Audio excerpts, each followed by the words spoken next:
Bonjour à tous et bienvenue à cette émission consacrée à l'ananas du Bénin. L'ananas, notamment le pain de sucre, fait la fierté des Béninois à l'international. Aujourd'hui, la filière ananas constitue une véritable source de revenus pour les producteurs, transformateurs et commerçants. Elle est d'ailleurs la troisième filière porteuse de devises pour le Bénin. Mais comment se porte cette filière? 2021 aura-t-elle été une année reluisante pour la filière? Quelles en sont les perspectives? Deux panels pour en débattre. Dans le premier panel, nous aurons un regard croisé des producteurs et exportateurs sur la situation actuelle de l'ananas.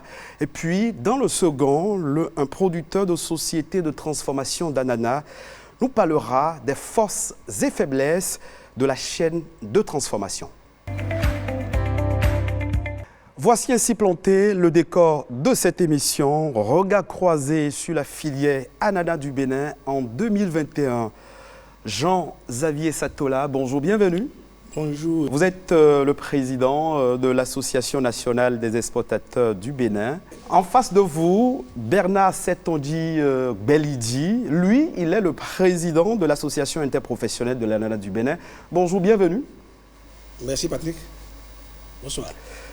Vous êtes tous deux présidents d'associations qui militent pour la filière ananas du Bénin. Je voudrais savoir d'entrée, quelle est la différence entre les deux associations? Oui, la différence entre les deux associations, c'est que l'Association nationale des exportateurs de l'ananas du Bénin, ANEAB, est une famille membre de l'Association interprofessionnelle de l'ananas du Bénin. L'association interprofessionnelle de l'ananas du Bénin regroupe la famille des producteurs, des transformateurs, des exportateurs et des commerçants. Je vois. Donc c'est le creuset où tout le monde se retrouve pour discuter de la filière ananas au Bénin. Qu'en est-il de l'association interprofessionnelle? La différence? C'est exact. Ça doit donc vient donc de marquer la différence.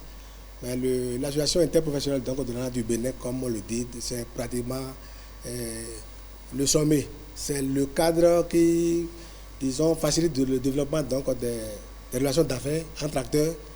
C'est ce cadre-là qui défend également les intérêts donc, de ces acteurs, de ces différents acteurs, et c'est ce cadre qui les représente devant le tiers. C'est un cadre de décision également? C'est un cadre de décision, puisque c'est à ce niveau, quand on finit donc de creuser une question, donc on prend une décision qui s'impose à tout le monde. Je vois. Oui. Et on va rester avec les producteurs. Oui. 2021 est-elle une année fructueuse pour vous, producteurs? 2021 est une année fructueuse pour nous parce que la tendance est haussière. À cause donc, de deux facteurs essentiellement, à savoir la mise en place donc, au profit donc, de ces acteurs donc, du maillon production, oui, de 1000 tonnes d'engrais spécifiques pour ananas par donc, le programme cadre d'appui à la diversification agricole, le PROCAD, à travers donc, son second projet, le PADA, oui, et de côté donc, de DEFIA, le programme donc, de développement de l'entrepreneuriat dans la filière agricole, par la coopération belge à travers Idabel, oui, qui a appuyé donc, les producteurs en subventionnant donc, certains éléments clés, à savoir par exemple les rejets, oui, et le labour et les usages qui consistent donc des travaux très coûteux pour cela. Donc subventionner, ça a facilité donc la tâche pour les producteurs qui ont conséquemment donc fait des produits, non seulement fait une production de grande quantité, mais oui, également qui a également une compétitivité, okay, et une productivité plus élevée. Très bien. Voilà. Jean-Xavier Satola, les producteurs sont fiers de cette année parce que 2021 a été une belle année pour eux. Les producteurs, eux, ils produisent et vous avez exporté combien d'ananas en 2021? En 2021, nous sommes encore en cours parce que jusque-là, avant le mois de décembre, qui est donc la haute saison, on était entre 600 et 800 tonnes. Oui. Je pense qu'après cette haute saison, nous serons entre 1200 et 1500 tonnes exportables. C'est aussi une différence par rapport à ce qui a été fait l'année passée. Très bien. Et en résumé, 2021 par rapport à 2020, une montée en flèche au niveau donc, de l'ananas depuis que nous avions été menacés par la crise de l'étéfon. Très bien. Je me tourne vers le président de l'association interprofessionnelle de l'ananas du Bénin. En 2020, vous aviez fait des prévisions pour 2021. Est-ce que ces prévisions ont été atteintes? Ces prévisions ont été largement atteintes parce que j'ai évoqué deux facteurs qui ont influencé positivement donc, cette campagne, à savoir qu'une fois qu'on a les intrants en place, des intrants spécifiques, et qu'on a également d'autres intrants, les intrants végétales, à savoir donc, le rejet et comment dit-on, de certaines opérations qui pesaient donc sur les producteurs, ces opérations-là, à savoir les souchages et le labour, ces opérations ont été allégées par la subvention accordée donc, par DEFIA. Donc de ce point de vue, nous avons non seulement disons, amélioré la productivité, ça veut dire que nous sommes passés donc, de 50 tonnes à l'hectare, après donc, de 80 tonnes à l'hectare, donc la productivité a marqué un grand coup. Et donc, quand c'est ainsi, il y a également la production qui a augmenté. Donc, nous tournons aujourd'hui autour donc, de 500 et quelques tonnes donc, pour la campagne. Et nous, on va vers 2023 donc, pour 600 tonnes. 600 000 tonnes, pardon. Je voulais même rebondir sur ce pan de votre explication.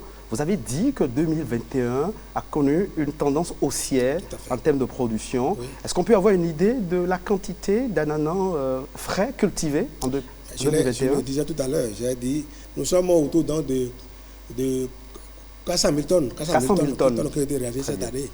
Et parce que non seulement les facteurs que j'ai cités tout à l'heure et qui ont été donc des facteurs qui ont boosté, il y a donc ce qu'on appelle également donc, les régions. Il y a certaines régions qui sont émergentes, à savoir plus seulement le bassin de l'Atlantique seul, qui est le réceptacle donc, de la production de l'ananas. Mais il y a également donc, toute la zone du sud jusqu'au centre, à la latitude de Tchaourou. Donc le Monokoufo, les sous-collines, disons, le plateau. Donc toutes ces régions sont entrées dans la balance et ont été également émaillées, donc aspergées par les appuis, les différents appuis que nous avons eus. Et donc, naturellement, la production s'est accrue. Très bien. Jean-Xavier Satola, dites-nous, en termes de devises, 2021 a été réluisante par d'exportation? Naturellement, puisque le volume a augmenté par rapport à l'année passée, ça veut dire que les recettes vont augmenter et par conséquent, la devise serait plus intéressante par rapport à l'année passée. Est-ce qu'on peut avoir une idée de la cagnotte? Non, je ne peux pas vous donner une idée précise.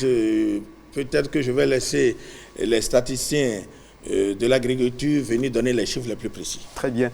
Je rappelle que vous êtes exportateur, mais à la base aussi, vous êtes producteur. Et cette question que je voudrais poser, c'est à vous deux.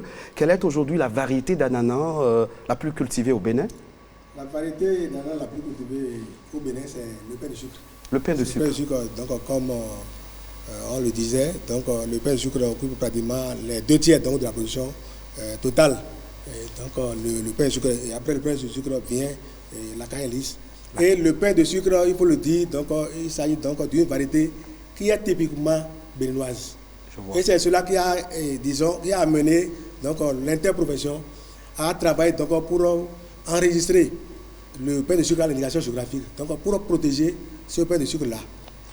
Voilà. Je retiens de ce que vous dites qu'il y a 2 variétés. Il y a le pain de sucre et il y a la canne lisse. Très bien. Quand je suis avec les exportateurs, quelle est la variété destinée à l'exportation? Les 2 variétés sont destinées à l'exportation. Il y a le pain de sucre qui est à l'international, qui est l'ambassadeur du Bénin. C'est quand vous allez en Europe, quand on parle de l'ananas bouteille, qui est l'ananas pain de sucre, on voit derrière le Bénin. Très bien. Donc, comme il a dit, c'est une variété qui devient une variété spécifique du Bénin, typique. C'est pourquoi on a l'IG. L'indication géographique. Pour protéger donc cette variété. Cependant, nous exportons aussi la cayenne lisse vers l'Europe. L'autre chose, quand nous exportons et que les autres apprécient, je voudrais me poser une question sur la consommation locale. Je m'adresse aux producteurs. Combien de tonnes d'ananas les producteurs ont pu libérer pour alimenter la chaîne de la consommation locale? Aujourd'hui, c'est l'autre pan, l'autre élément donc, qui constitue un talent d'Achille pour les producteurs, pour disons, la filière, disons, de façon globale. Oui. Aujourd'hui, on n'arrive pas à agréger, disons, les statistiques parce que on vend, on ne vend pas avec les mesures conventionnelles. Comme vous pouvez vous en apercevoir, l'ananas est acheté à la quarantaine, l'ananas est acheté à la pièce, l'ananas est acheté donc, par les camionnettes qu'on appelle les T7 là, et la bâchée. Oui. Donc ainsi, on n'arrive pas donc sur la page. Et qu'il faut voir seulement la vente de l'ananas sous l'angle de l'exportation seule. Oui. Notre ananas va dans la sous-région, va dans les pays donc, du Sahel, va au Nigeria, au Togo. Et tout ça là, donc on n'a pas de pont bascule pour, disons, peser donc ces choses-là. Ceux qui peuvent, disons, donner plus de statistiques, c'est seulement donc les explorateurs et ceux qui ont donc des unités donc, de production où ces ananas sont pesés. Donc on aura une vue partielle, donc, de l'importance du tonnage d'ananas que nous produisons. Les exportateurs ont quelque chose à ajouter comme précision? Oui, je voudrais seulement dire que ce qu'il vient de dire est très important parce que la plus grande partie de la production va vers la sous-région. Je vois. Et notamment le Nigeria. Le Nigeria consomme plus de la moitié de notre production actuellement. Donc c'est le plus gros marché. Et ce marché, les statistiques au niveau de ce marché ne sont pas encore très fiables. Et il nous faut avoir, comme il le dit, des mesures conventionnelles de vente pour pouvoir mieux apprécier ces statistiques-là. D'où la nécessité donc d'accompagner l'interprofession à se doter donc de ces mesures conventionnelles. Je voudrais vous poser une question. On parle des autres pays, on a mis l'accent sur le Nigeria, le grand voisin, qui est grande consommatrice. Cette nation consomme en grande majorité notre production. Et quand on parle du Bénin, selon vous, est-ce que les Béninois consomment l'ananas du Bénin?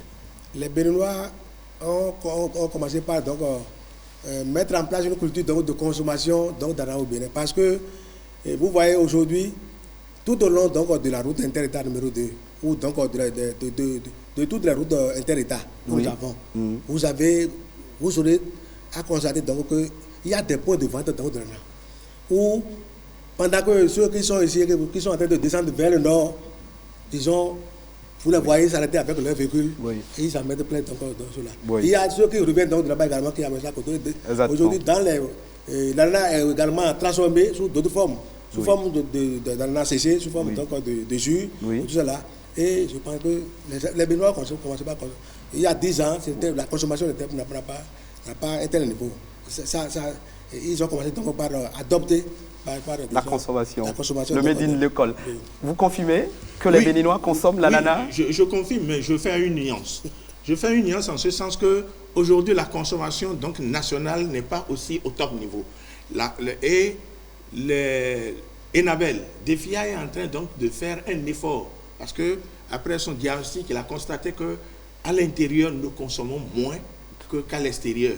Donc, qu'est-ce qu'il faut faire? Il faut faire des campagnes de promotion commerciale au niveau donc, national. Et vous allez voir, à partir depuis la semaine passée, je crois, ils ont commencé par mettre des panneaux de publicité au niveau des frontières, au niveau des grandes villes, au niveau donc de comment vous appelez le supermarché là, Erivan.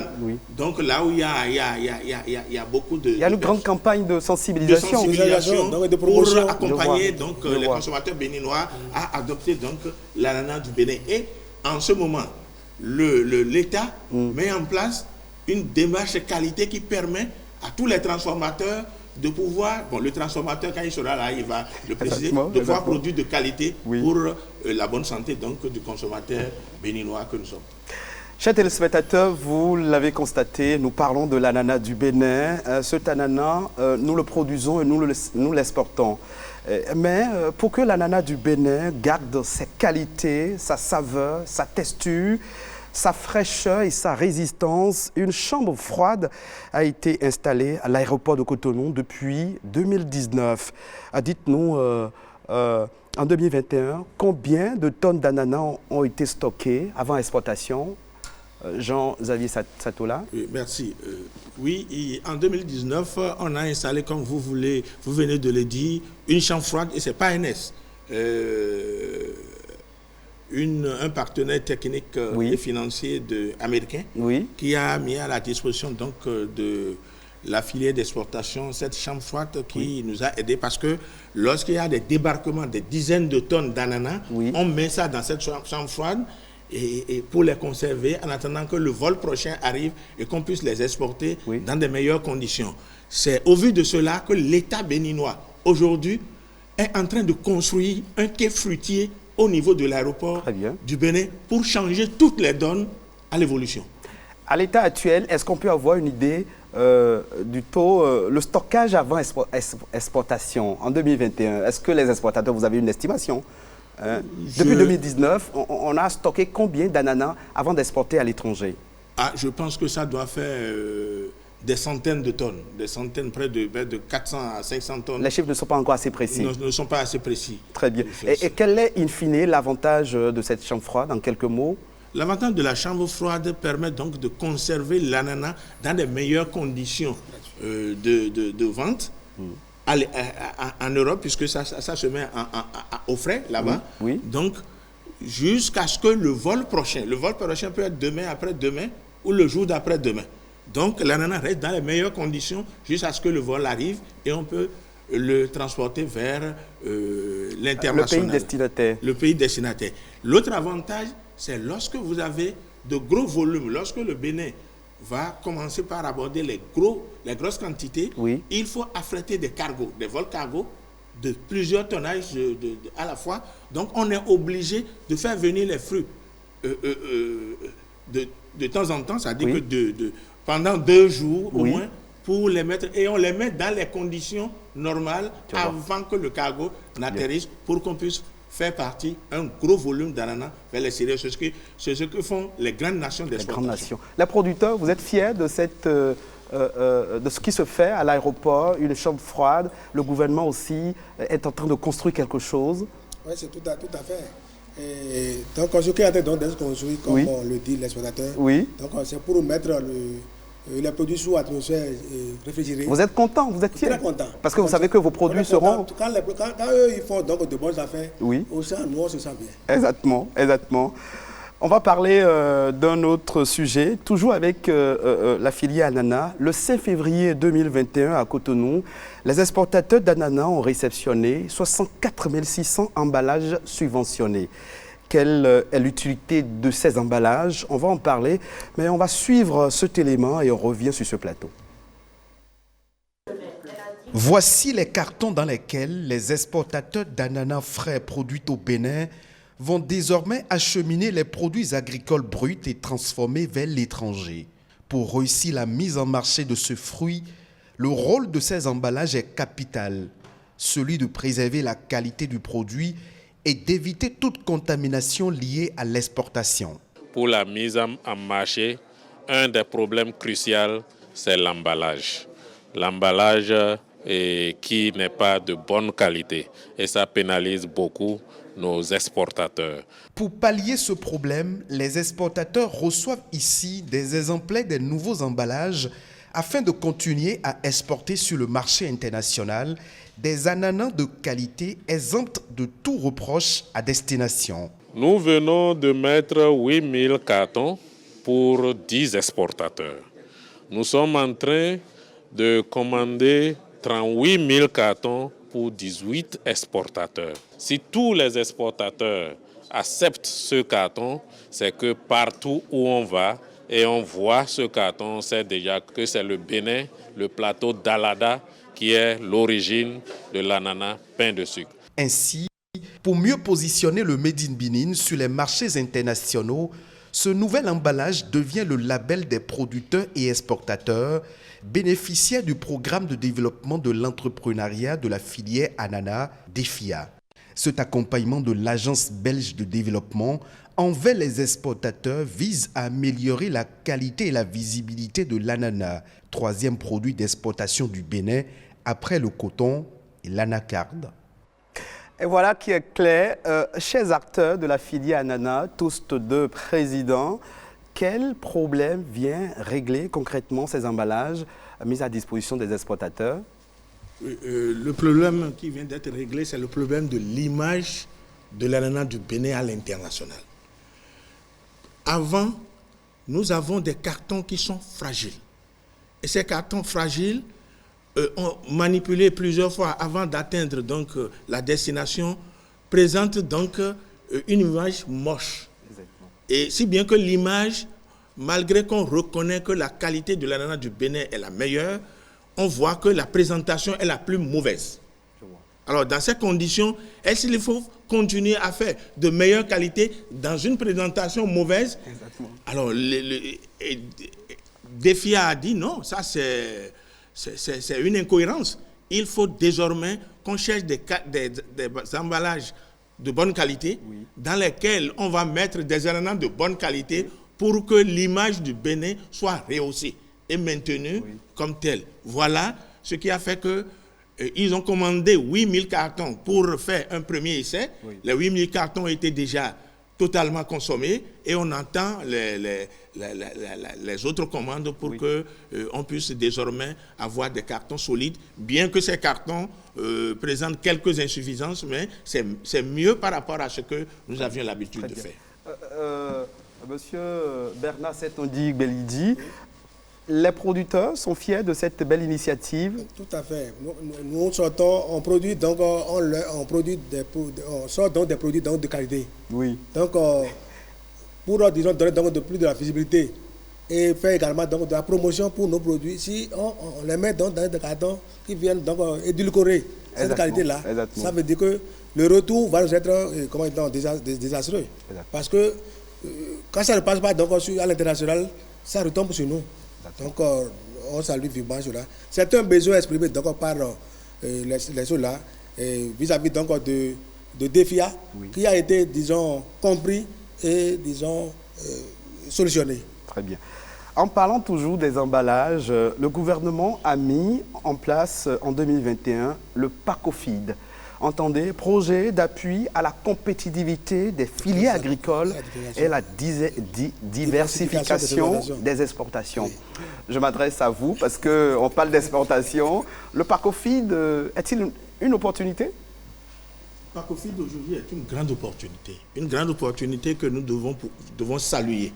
Et nous passons, au nom donc de l'interprofession, nous passons par ce canal pour remercier le gouvernement qui est en train donc de bousculer les ambitions donc des acteurs de la filière pour les tirer vers le haut. Ça, PACOFID, on vient de lancer un programme de subvention à frais partagés pour les petites et moyennes entreprises, pour les hisser un peu plus haut. Alors ça là, c'est une opportunité, nous devons pouvoir la saisir. En termes plus simples, est-ce que PACOFID est un canal de financement, de préfinancement pour accompagner? Je n'ai pas compris. Non, ce n'est pas une banque.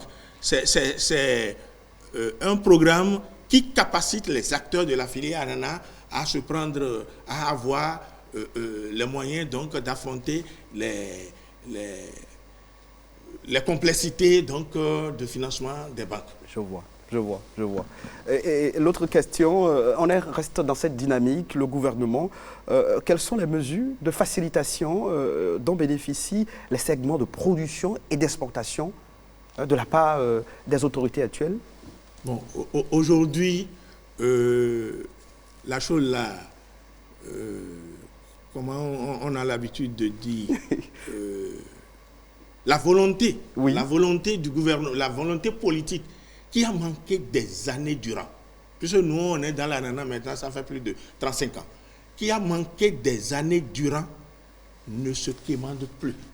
Cette volonté existe et se manifeste tous les jours. Et ça là, maintenant on parle de quai fruitier à l'aéroport de Cotonou. On parle de sélection massale pour que désormais vous puissiez avoir la qualité du produit que vous voulez. Si le commerçant veut de gros fruits, il peut s'orienter vers les gros fruits. On nous donne la capacité de produire les différents types de morphologie des fruits, différents types de morphotypes. Donc, on va augmenter la productivité, la qualité, et on aura suffisamment donc, de l'ananas. Et ce que je crains, c'est que d'ici à quelques mois, on risque d'avoir plus de l'ananas sous les bras que de l'ananas commercialisé. On va pas souhaiter ça, on va pas souhaiter que ça arrive. Je voudrais m'adresser aux producteurs, parlant toujours des mesures de facilitation. Est-ce que le gouvernement vous accompagne avec des subventions pour l'acquisition d'équipements? Oui.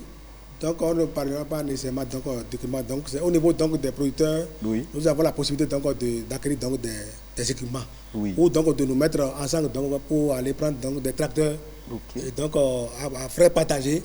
Donc, c'est ça aussi à travers Pacofid. Pacofid. Mais le gouvernement, disons, de façon technique, à travers l'Agence territoriale de développement agricole, donc, notamment la TDA7, qui a le lead de la promotion de l'ananas, parce que c'est pratiquement dans l'Atlantique que la TDA7 donc la direction c'est dans la TDA7 dans l'Atlantique qu'elle a son siège. Son siège, oui. Voilà, donc cette ATDA également est avec les producteurs. Et tout le temps, donc, nous donnons le renforcement de capacité qu'il faut pour, disons, aller sur le front de la production. À travers également l'acquisition, par exemple, de films polyéthylène. Ce film polyéthylène-là, c'est un élément pour lutter contre l'enherbement des plants d'association végétative. Parce qu'aujourd'hui, nous rencontrons donc, le problème de la main-d'œuvre. La plupart de nos jeunes ou de manœuvres vont vers les villes pour aller faire du GEM. Et aujourd'hui, si vous n'avez pas cette technologie pour, disons, aller avec la production, ça veut dire que vous ne réussirez pas. Donc on a de ces facilités-là. Et comme il a dit également, il a la sélection massale. La sélection massale, donc, pour, disons, travailler à destiner les rejets vers les chaînes de valeur précises. C'est-à-dire le Nigeria, par exemple, qui veut donc de gros fruits, il y a donc des rejets qu'il faut planter pour lui donner rien que de gros fruits. Et à celui qui veut aller sur le marché donc de Rungis, il y a donc des rejets qu'il faut planter pour ne lui donner que les choses là. Tout ça est possible aujourd'hui. Tout ça est possible aujourd'hui. À travers donc, ces différents appuis. Et comme il a dit également, les appuis s'intensifient. L'État est en train donc, de mettre donc, beaucoup de poids à la production cet ananas-là. Très bien. Nous parlons de l'ananas du Bénin. Et pour que cet ananas soit exporté et qu'il ne connaisse pas de difficultés, est-ce que vous avez des exonérations de taxes? Je ne sais pas, c'est une question. Aujourd'hui, à l'exportation de l'ananas, nous n'avons pas de grandes tasses. Nous avons que les déclarations en douane qui...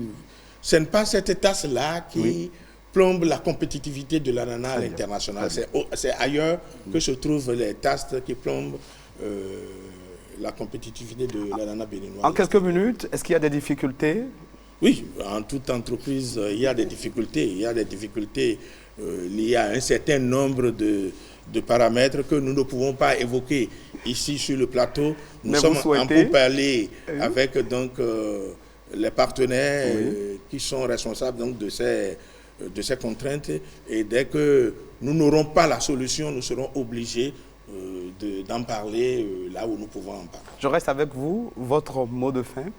Oui, je vous remercie pour cette émission qui a permis donc d'annoncer certains efforts qui se font au niveau donc, de la filière ananas, surtout au niveau des acteurs que nous sommes, au niveau de l'État et au niveau des partenaires techniques et économiques qui nous accompagnent. Je dois remercier en passant PAENES, Procad, DEFIA et bientôt Parcofid qui se met dans la danse. Très bien. Perspective 2022 s'annonce? 2022 s'annonce très très palpitante comme une année. Très bien. Monsieur Bernard Setodi Gbelidi, dites-nous votre mot de fin. Un Merci. espoir. Je ne veux pas répéter encore donc, ce que je fais bien, ce que mon vis-à-vis a dit. Mais donc l'année 2022, c'est plein d'espoir. C'est plein d'espoir. Parce que des acquis donc, de 2021 seront exploités et bien exploités. Vous nous promettez une quantité haussière, c'est-à-dire... Tout à fait extraordinaire. Donc la position donc, va être astronomique. Astronomique. J'espère qu'on aura les moyens pour nous en débarrasser, pour consommer et pour exporter aussi. Oui. Merci pour cette belle ambition, ce vœu. Ce sera tout pour ce premier plateau. Merci à vous, chers invités. Merci d'être passés. Dans cette deuxième partie de notre émission, celui que nous recevons est un acteur clé de la chaîne de production et de transformation de l'ananas du Bénin. Meilleur acteur agricole en 2009 avec sa société, nominée aux Grands Oscars 2010 de l'innovation. Dieudonné Aladjojo, bonjour, bienvenue. Merci, monsieur le journaliste. Comment se sent-on à la fin d'une année comme celle-ci lorsqu'on est transformateur d'ananas? On est tiraillé de part, lorsqu'on est transformateur d'ananas, c'est la fête qui s'annonce et puis les sucreries pour les enfants à la maison. Surtout que nous produisons du pur jus sans additifs chimiques. Donc c'est la meilleure période pour les affaires pour nous. Et donc voilà. Et tout au long de l'année 2021, comment s'est porté le segment transformation? Ça s'est porté bien, sauf que Covid est venu ralentir un peu les choses. Les jus de fruits circulaient sur les grandes cérémonies, et comme les grandes cérémonies sont interdites, non seulement au Bénin, mais également dans la sous-région, ça a impacté un peu nos ventes. Néanmoins, comme aujourd'hui, la consommation des produits naturels comme le nôtre n'est plus un secret pour ceux qui sont exigeants du point de vue santé, nous avons quand même pu tenir. Vous parliez tout à l'heure de jus d'ananas, et c'est la période s'y prête parce que nous sommes en fin d'année. Est-ce que c'est simplement les jus d'ananas que vous produisez souvent ou ce que nos producteurs produisent, nos transformateurs? Nous, on est dans toutes les spéculations. Nous sommes dans tous les fruits qui sont produits au Bénin. Nous produisons du pur jus d'ananas, nous produisons du cocktail à base de l'ananas, orange, mangue et banane, qui sont tous des fruits produits au Bénin. Nous produisons également de l'ananas gingembre et l'ananas orange. Nous faisons aussi du pur jus d'orange. Voilà. Donc, voilà mais le jus d'ananas domine. En octobre 2021, les coopératives de producteurs d'ananas du Bénin ont fédéré leurs énergies pour mieux garantir leur stock et maîtriser leur carnet d'adresses. Vous y étiez de la partie. Bien sûr. Très bien. Qu'est-ce que vous y gagnez? Nous sommes avec eux en tant que transformateurs. Nous leur garantissons des prêts dans les banques pour leur permettre d'acheter les intrants à temps afin de pouvoir apporter ça à leur plantation. Quand il dit intrants, il y a d'autres qui sont dans le bio. Et ils achètent des intrants bio. Et ça leur permet d'optimiser le rendement à l'hectare, puisque nous garantissons la qualité du produit fini d'abord depuis les champs. Je vois. Donc ça fait que nous leur apportons l'assistance dans ce sens. Et nous leur garantissons également l'encadrement technique à travers les agents que nous-mêmes nous recrutons et que nous payons sur ressources propres. Très bien. Nous allons parler de la transformation, nous en sommes pleins dedans. Mais dites-nous, à la date d'aujourd'hui, quel est notre label? L'ananas du Bénin, dans un premier temps, a été certifié au niveau de l'Écossais, on appelle l'indication géographique pour le pain de sucre du Bénin. C'est un signal fort qui est donné non seulement pour le marché européen, mais également sur le marché sous-régional. C'est vrai que l'IG n'a pas pris en compte la transformation, mais dès lors que c'est des dérivés issus de l'ananas, cette indication géographique a également impacté, puisque notre pain de sucre a un goût particulier. Je vois. Et donc, c'est ce qu'il faut retenir au niveau de le label qualité de notre ananas. Exactement. C'est ça même le signal très fort. Et pourquoi on dit souvent que le pain de sucre est le label de qualité de notre ananas? Exactement. Le goût est vraiment particulier, très différent du goût du Caen lisse, beaucoup plus sucré que la variété MD2 qui domine aujourd'hui le marché européen, mais beaucoup plus fragile que cette variété. Quand on est avec les transformateurs, qu'est-ce que vous faites pour garder le goût qui est parti du champ jusqu'à l'exportation? Dans un premier temps, pour uniformiser le goût, nous avons des appareils spécifiques pour contrôler non seulement l'acidité, mais également le degré brise, qui est le taux de succulence. Très bien. Et déjà, dès que ces paramètres sont uniformes depuis les champs, ça permet de garantir un goût uniforme au produit fini. Et à cela s'ajoute le niveau de maturité sur lequel nous sommes très exigeants et les conditions de transport des champs vers l'usine. Et tout ça garantit une qualité vraiment exceptionnelle. Je vois. Et pour rester dans la même dynamique, parlant de la qualité, j'aurais souhaité que vous puissiez regarder les téléspectateurs et leur dire ce que représente la démarche qualité pour l'ananas du Bénin. Partant des entreprises, vous qui fabriquez, vous qui transformez ce qui sort du champ. Je dirais d'abord les vertus de l'ananas du Bénin. L'ananas, en dehors de son goût particulier, est riche en beaucoup d'autres substances, telles que la broméline, qui facilite la circulation sanguine, la fructose, qui est une source d'énergie. Et pour garantir la qualité, c'est toute une chaîne de suivi, et comme je l'ai dit tout à l'heure, depuis les champs, et il y a la démarche qualité qui est imposée par l'HACCP et que vous respectez. Et quand vous respectez toutes ces démarches, vous avez d'abord une certification qui est donnée par l'ABSSA au niveau national. Et c'est ça qui témoigne que les spécialistes en la matière ont été d'abord visiter vos installations et ont certifié que vous respectez tout au moins la démarche idéale. Qualité. Et à l'international, c'est l'HACCP. Et si vous voulez être au top, vous rentrez dans la démarche ISO 22000. Et nous, on est dans cette démarche et on l'a eu. Très bien.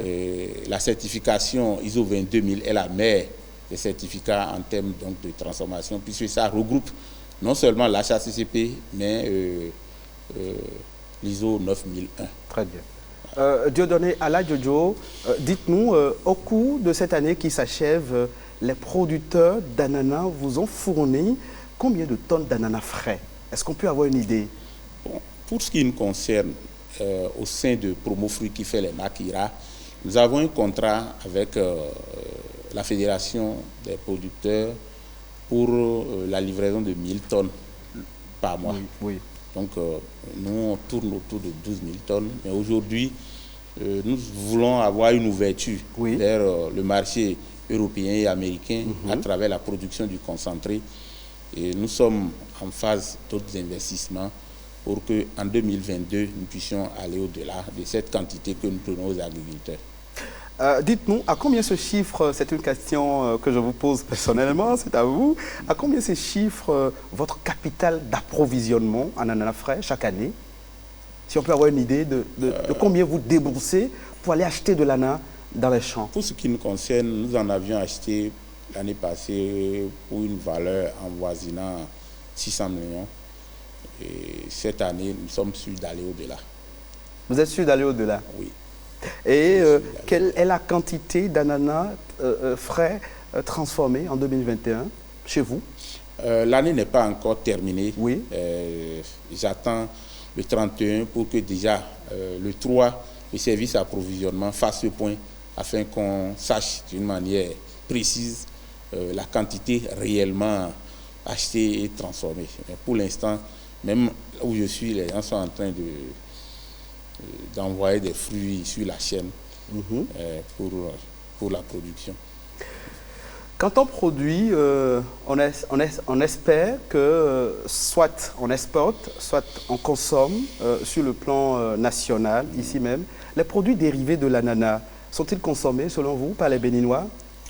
Les dérivés de l'ananas sont de différents ordres. Il y a l'ananas séché, qui est peu consommé au niveau du Bénin, bon, en dehors du jus, bien sûr, dont nous avons déjà longtemps parlé. Au-delà de l'ananas séché, il y a la production de la broméline qui est issue de la poudre d'ananas, qui est aussi très moins consommée au Bénin. C'est au niveau de l'exportation. Oui. Il y a également l'alcool qu'on peut produire à partir de l'ananas. L'alcool de l'ananas est plus consommé, mais sa production n'est pas aussi développée. Voilà. À combien s'élèvent aujourd'hui les recettes engrangées par votre entreprise sur le marché local?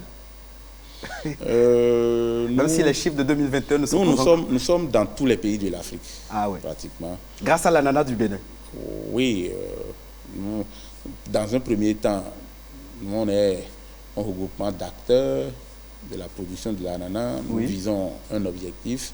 Notre objectif principal, c'est d'abord de pouvoir créer un marché d'écoulement rémunérateur à la production de nos fruits, mais également pour les autres producteurs du Bénin. C'est d'ailleurs ce pourquoi notre marque, c'est IRA, Initiative pour la relance de l'ananas. Voilà. Très bien. La filière ananas est aussi pourvoyeuse d'emplois. On le dit, on ne cessera jamais de le dire. Mais vous, transformateur, patron d'une société, combien en avez-vous déjà créé? Nous avons 168 agents déclarés au Centre national de sécurité sociale. En termes d'occasionnels, on en a peu. Nous avons surtout des gens avec qui nous avons eu des contrats et qui sont régulièrement déclarés au Centre national de sécurité sociale. Une filière qui permet de créer de la richesse et de créer d'emplois. Qu'est-ce que cela vous dit? Qu'est-ce que cela vous fait? Pour moi, l'ananas étant la troisième filière porteuse au niveau du Bénin, mérite encore plus l'attention du gouvernement. Cela ne veut pas dire que rien n'est fait. Le gouvernement fait beaucoup. Mais pour nous, il faut aller au-delà pour pouvoir... Je sais que l'ananas occupe plus de 4000 acteurs à la date d'aujourd'hui. Au Bénin. Au Bénin.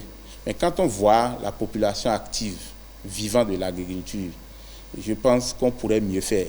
Et en mettant en place d'autres conditions plus incitatives, on pouvait plus recycler même ceux qui sont dans les taxis motos, et ils pourront facilement s'insérer dans la production ou dans des entreprises agroalimentaires et vivre mieux que leurs conditions de vie actuelles. Je sais que l'État déjà fait beaucoup, mais je pense que tant qu'il reste à faire, rien n'est fait. Donc il faut encore plus d'efforts. Si les producteurs nous promettent une production haussière, est-ce que vous promettez aussi créer d'autres emplois si le besoin se faisait sentir? Bien sûr, et nous sommes dans la démarche à travers d'autres investissements complémentaires qui aujourd'hui sont en cours au niveau de Pomo Fruits pour la mise en exploitation à partir de 2022. L'objectif est de pouvoir aller du simple au double de la consommation des fruits sur l'année 2021. Je rappelle que vous êtes producteur, vous êtes transformateur également, mais vous faites partie d'une union de producteurs, de transformateurs. Est-ce que les sociétés de transformation d'ananas exportent pour la plupart la totalité de ce qu'elles produisent, de ce qu'elles transforment? Moi, je ne suis pas producteur en tant que tel. Je suis producteur à titre individuel. Mais je n'arrive pas à produire seul 1%, même 0,5% de ce que Pomo Fruits transforme aujourd'hui. Je transforme à titre individuel, je produis à titre individuel. Je fais partie d'une corporation qui livre aussi la matière première. Donc aujourd'hui, Promo Fruits, en tant que personne Donc, morale, votre n'a société, pas de plantation, oui. mais elle achète auprès des agriculteurs qui sont au nombre de 2800 et qui ont fédéré. Qui ont fédéré pour nous livrer donc la matière première. Est-ce que toutes ces entreprises, toutes ces sociétés arrivent à exporter leur production? C'est ce que je veux savoir. L'exportation a des exigences. Oui. Si vous voulez, et ça dépend aussi de la destination. Le marché extérieur est beaucoup plus exigeant que le marché intérieur. Oui. Donc, il y a plus de 250 entreprises de transformation d'ananas au Bénin. Mais 5%, même, oui, 5% n'arrivent pas à exporter. Très bien. L'exportation a beaucoup d'autres exigences auxquelles il faut se conformer. Autrement, c'est difficile de le faire. Et même si vous le faites dans l'informel, vous ne pourrez pas être compétitif, puisque le marché est devenu mondial. Concurrentiel. Exactement. Où ce n'est pas que l'ananas du Bénin. Les vrais acteurs de l'ananas ne sont même pas au Bénin.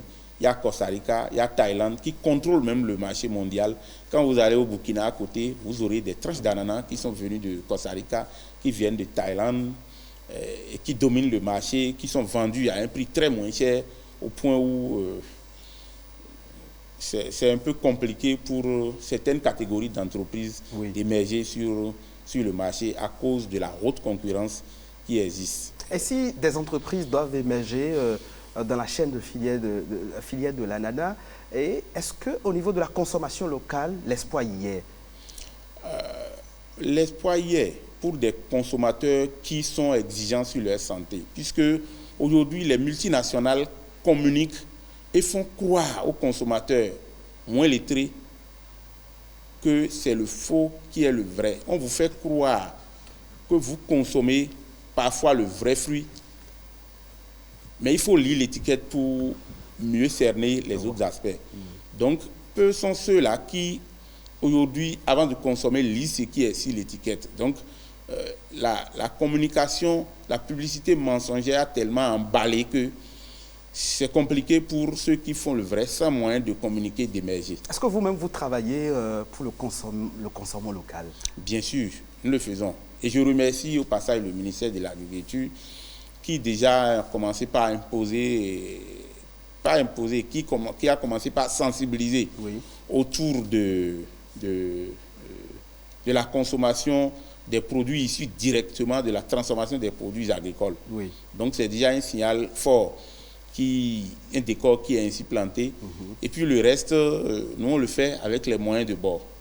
Et aujourd'hui, parlons des moyens de bord. Quels sont les défis liés au développement de la filière? Les défis sont énormes. Il y a d'abord le rendement à l'hectare qui mérite d'être retravaillé. L'agriculteur béninois tourne encore autour de 35-40 tonnes à l'hectare. Et ce qui augmente considérablement son coût de production. Or, dans les pays développés, eux, ils exportent une partie. Et puis, ce n'est que l'autre portion qui ne répond pas aux exigences de l'exportation qu'ils transforment. Quand il dit qu'ils ne répondent pas aux exigences de l'exportation, ce n'est pas que c'est des fruits de mauvaise qualité, mais souvent, c'est des fruits qui ne répondent pas aux exigences de calibrage. Très bien. Et c'est ces fruits-là qui sont transformés. Et ces fruits sont vendus à un prix tellement bas que, aujourd'hui, le prix auquel les producteurs béninois vendent leurs fruits ne permet pas aux entreprises d'être très compétitifs à l'international. À tous les niveaux de débat, nous en avons parlé. Et la TDA 7 a initié des activités dans ce sens.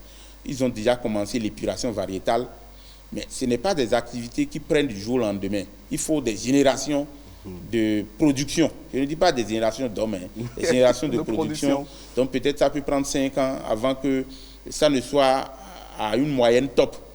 Et là, dès que l'agriculteur sera au moins à 60 tonnes à l'hectare, l'agriculteur va se retrouver et pourra vendre sa production, le prix, c'est-à-dire au kilo, à un prix un peu plus raisonnable, qui pourrait améliorer la compétitivité. Mais tout part de la matière première.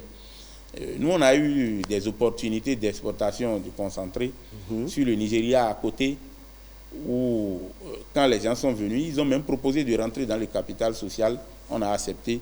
Mais quand ils ont fait la structure de prix, ils ont vu que le prix auquel l'ananas est acheté ne peut pas leur permettre d'importer les concentrés du Bénin et d'envoyer au Nigeria être compétitif. Bien que le Nigeria fasse partie de la CEDEAO où nous bénéficions de la préférence tarifaire. À ce niveau, quels sont les défis à relever? C'est l'augmentation du rendement à l'hectare, puisque sans ça, le producteur aussi va vendre à perte. Et si la catégorie des producteurs disparaît, c'est que toute la filière va en chute. Donc, c'est de travailler fortement, c'est d'améliorer les qualités des intrants utilisés. Entre-temps, c'était l'engrais coton qui était utilisé pour l'ananas, mais aujourd'hui, c'est en train d'être amélioré. Il y a des projets, programmes qui ont travaillé dans ce sens, en revoyant la formule des intrants utilisés et la phase pilote est aussi en cours.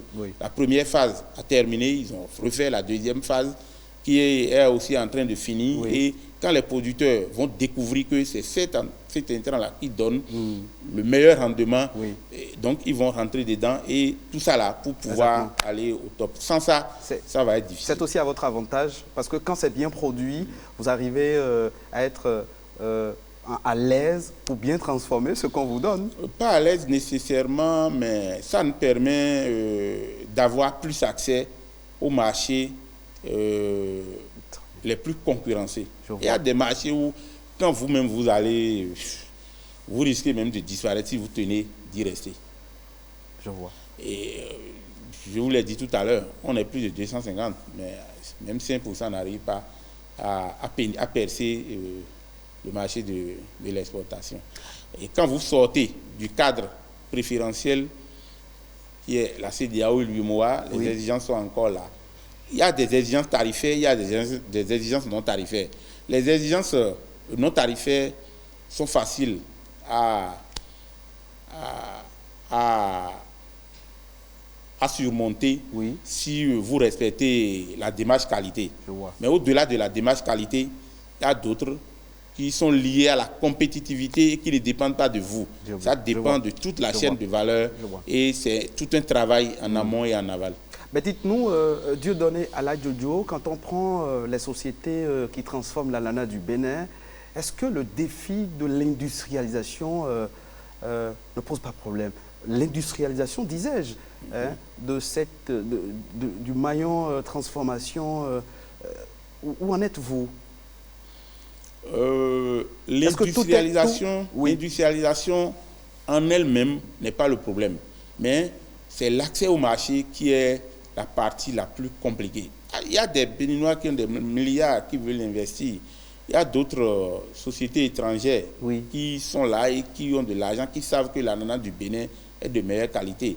Mais est-ce que après l'investissement, la rentabilité serait au rendez-vous? C'est ça le vrai problème. Et pour y parvenir, c'est les aspects dont je viens de parler là qui doivent être réglés. Et ce n'est que ça qui est le gage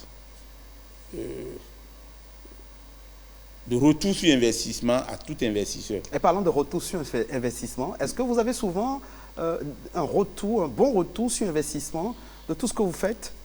Dans un premier temps, nous on a commencé très petit et on fait avec le marché. Moi par exemple, j'ai fait l'université, vous savez, le contexte de l'emploi au niveau du Bénin, il n'y a rien à faire. Je me suis mis à produire l'ananas, je n'ai pas le choix. Et je vis dans le département de l'Atlantique où il y a la contrainte foncière, où j'ai l'obligation de produire ce qui peut me rapporter beaucoup sur une petite superficie. Et ce n'est que l'ananas qui répond à cela. Si je produis du maïs, sur l'hectare, à peine j'aurai 200 000 à l'hectare. Et si je produis l'ananas et que c'est bien fait, je peux me retrouver à 3-4 millions. Et si les conditions dont je viens de parler tantôt sont levées, je peux me retrouver peut-être à 1 million de bénéfices. Si je fais un bon suivi. L'autre question sur laquelle je veux bien avoir votre avis, avez-vous aujourd'hui des opportunités de financement pour accroître vos productions? Bien sûr, les opportunités de financement existent. Je vais vous dire, les banques ont de liquidités, mais elles font de business. Elles veulent placer leurs ressources là où il y aura aussi pour elles un retour sur investissement. Et là où elles sont sûres de récupérer leurs fonds. Donc, ce n'est pas l'accès au financement qui crée problème, mais les banques veulent la garantie de ce retour-là. C'est d'ailleurs pourquoi le gouvernement a aujourd'hui opérationnalisé le Fonds national pour le développement agricole qui a mis en place ce dispositif afin de garantir aux banques, même s'il y a un impayé, qu'elles puissent rentrer dans leur fonds. Très bien. Et aujourd'hui, ça prend. Sauf qu'il y a toujours des institutions qui sont réticentes et le Fonds national pour le développement agricole ne garantit que 50%. Donc les 50%, le promoteur doit aussi prouver cette garantie. Et tenez-vous tranquille, la banque n'accepte pas n'importe quelle garantie, sauf les institutions de microfinance, mais le niveau du financement est encore très limité au niveau des institutions de microfinance. C'est ça aussi ce qui aujourd'hui limite. Mais l'État, en mettant 50%, ne peut pas accepter mettre 100%. Exactement. Parce qu'on a vu l'exemple de Pizia dans ce pays. Oui. Donc moi, quelque part, je trouve aussi raison à l'État. Mais c'est un début de quelque chose qui, après une phase, va aussi ressortir les éléments clés sur lesquels on va s'asseoir pour évaluer. Très bien. Et 2022 s'annonce belle, résiliente? Bien sûr. Mais je ne vois pas aussi une année 2022 particulière. Tout dépend aussi de l'acteur. Ça dépend des objectifs que chacun vise et ça dépend des enjeux. Tu peux avoir les conditions favorables, tu peux avoir tout et bon, à cause de l'inexistence d'autres facteurs, tu peux ne pas aussi en bénéficier. Ça va s'améliorer, mais pas d'un coup de bâton magique. Très bien. Quel sera votre mot de fin? Je remercie dans un premier temps le gouvernement pour les outils bien pensés mis en place et j'exhorte à l'amélioration des conditions existantes afin que l'attente de faire du Bénin une puissance agricole puisse véritablement être comblée dans un bref délai. Je suis persuadé que rien ne peut changer d'un coup de bâton magique, mais on peut accélérer la vitesse.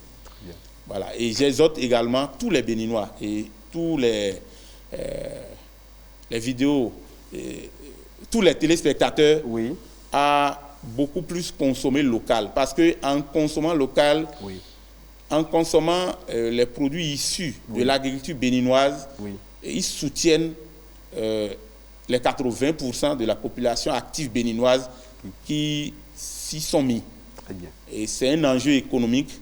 C'est vrai que c'est aussi un enjeu sanitaire, mais la BSSA aussi fait beaucoup aujourd'hui dans ce sens. Et quand ils ont la certitude que c'est un produit certifié ABSSA ou c'est un produit certifié HACCP ou encore plus ISO 22000, qu'ils aient confiance et qu'ils consomment comme ils en consomment les produits importés. Puisque les produits aussi qu'on nous importe, on n'est pas là pour voir aussi les conditions dans lesquelles c'est fait. Et on ne maîtrise pas tout ce qui est aussi dedans. Mais ici, on sait quand même que c'est issu des produits agricoles locaux. Donc, c'est déjà une grande garantie pour nous en tant que consommateurs. Et ce n'est que par là que le Bénin pourrait vraiment retrouver son émergence économique. Avec vous, Dieudonné Alajojo, nous avons parlé du label qualité de l'ananas du Bénin. Et c'est ici que se referme cette émission spéciale exclusivement consacrée à la filière ananas du Bénin. Un ananas dont les qualités organoleptiques, la saveur, la texture, la fraîcheur, la résistance font de lui un meilleur ambassadeur du Bénin à l'international. Retrouvez cette émission sur le www.ortb.bj. Merci de votre fidélité.